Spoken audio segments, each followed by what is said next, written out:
And tutumbukin nyo po itong San Isidro train station. At ito na po yung kasalukuyan niyang itsura. Ayan. Meron ng sari-sari store. And ito na po talaga yung pinaka-station dahil ito yung platform niya eh. Oh.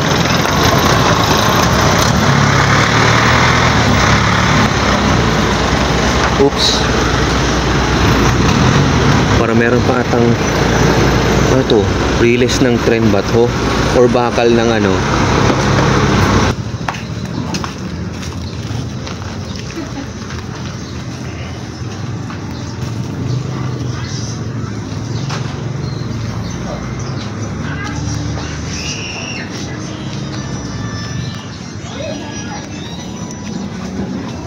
And then dito na daw po yung release dati.